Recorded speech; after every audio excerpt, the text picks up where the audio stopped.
ನಾವೆಲ್ಲ ಪಡೆದುಕೊಂಡಿದ್ದೀವಿ. ಇವತ್ತು ಜಾತ್ರೆ ನೋಡಿದೆ, ಅಲ್ಲಿ ಮಠದ ಆವರಣ ನೋಡಿದೆ. ನಾವು ಸೂರ್ಯಕಾಂತ್ ಅವರಿಗೆ, ನಮ್ಮ ಶಂಕರ ಗುರುವಿ ಅವರಿಗೆ, ಷಣ್ಮುಖಿ ಅವರಿಗೆ ಕೇಳಿದೆ, ಈ ಮಠ ಯಾಕೆ ನೀವು ಅಲ್ಲಿ ಯಾಕೆ ಮಠದ ಕೆಲಸ ಮಾಡೋದು ಅಂತ. ಮುಂದಿನ ಜಾತ್ರೆ ಒಳಗೆ ಎಲ್ಲರ ಭಕ್ತರ ಸಹಕಾರದಿಂದ ಮತ್ತೆ ಮಠದೊಳಗೆ ಕಾರ್ಯಕ್ರಮ ಆಗಲಿ ಅಂತ ಪ್ರಾರ್ಥನೆಯನ್ನು ಮಾಡೋಣ. ಯಾಕಂದ್ರೆ ಒಬ್ಬರು ಮಾಡಿದ್ದಲ್ಲ, ಎಲ್ಲರೂ ಸಾಂಘಿಕ ಶಕ್ತಿ. ಎಲ್ಲಿ ಊರಿನವರು ಒಗ್ಗಟ್ಟಿರ್ತಾರ, ಜಾತಿ ಮತ ಪಕ್ಷ ಎಲ್ಲವನ್ನ ಮರೆತು ಮಠಕ್ಕಾಗಿ ದುಡಿರಿ, ಆ ಮಠವನ್ನ ಕಟ್ಟಿ. ಎಂತ ವೈಭವಿತವಾಗಿ ಮಠ ಆಗಬೇಕು ಈ ಊರಿನಲ್ಲಿ. ಆ ಮಠದಲ್ಲೇ ಅಧ್ಯಾತ್ಮದ ಕಾರ್ಯ, ಜಾತ್ರೆ ರಥ ಅಲ್ಲೇ ನಡೆಯಲಿ ಅಂತಲೇ ನಾನು ರಾಮಲಿಂಗೇಶ್ವರ ದೇವರಲ್ಲಿ ಆರೈಕೆ ಮಾಡಪ್ಪ, ಆಶೀರ್ವಾದ ಮಾಡಪ್ಪ ಅಂತ ರಾಮಲಿಂಗೇಶ್ವರನಲ್ಲಿ ಕೇಳ್ಕೊಳ್ತೀನಿ.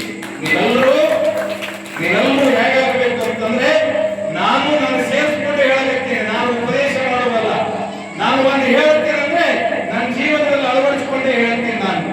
ನಾನು ಬರೀ ಉಪದೇಶ ಮಾಡುವ ವ್ಯಕ್ತಿ ಅಲ್ಲ, ನನ್ನ ಜೀವನದಲ್ಲಿ ಅದು ಕಟ್ಟುನಿಟ್ಟಾಗಿ ಜಾರಿಗೆ ತಂದಂತ ವ್ಯಕ್ತಿ.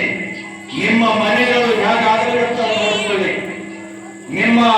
ನಿಮ್ಮ ಮನಸ್ಸುಗಳು, ನನ್ನ ಮನಸ್ಸುಗಳು, ನಿಮ್ಮ ಮನಸ್ಸುಗಳು ಹೇಗಾಗಲಿರ್ತಾವ. ಒಬ್ಬರು ಕಂಡ್ರು ಒಬ್ಬರು ಆಗುವುದಿಲ್ಲ. ಯಾವುದೋ ವಿಸರ್ಜಂತು, ಯಾವುದೋ ಮನಸ್ಸು ಬರ್ತದೆ.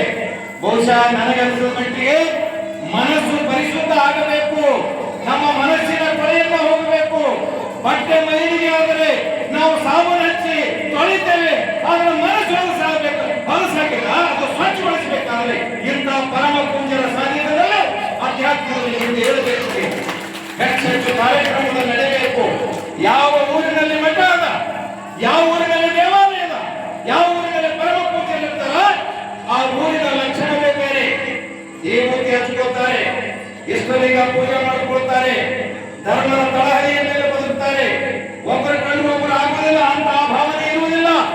ಅವರು ನಮ್ಮವರಪ್ಪ, ಇವ ನಮ್ಮವ ಎಂದೆನಿಸಯ್ಯ, ಕೂಡಲ ಸಂಗಮದೇವ ನಿಮ್ಮ ಮನೆಯ ಮಗನೆಂದೆನಿಸಯ್ಯ. ಇವನಾರು ಅನ್ನುವುದಿಲ್ಲ. ನಾವೆಲ್ಲರೂ ನಮ್ಮವರು, ನಮ್ಮೂರಿನವರು, ನಮ್ಮ ತಾಲೂಕ, ನಮ್ಮ ಜಿಲ್ಲೆ, ನಮ್ಮ ಕನ್ನಡ ನಾಡು, ಈ ಅಭಿಮಾನ ಕೊಡಬೇಕು. ನಮ್ಮ ದೇಶ ಈ ರೀತಿಯಾದಂತಹ ಭಾವನೆಯನ್ನ, ಇನ್ನೊಬ್ಬರ ಏಳಿಗೆಯನ್ನ ಸಹಿಸಿಕೊಳ್ಳುವಂತಹ ಗುಣ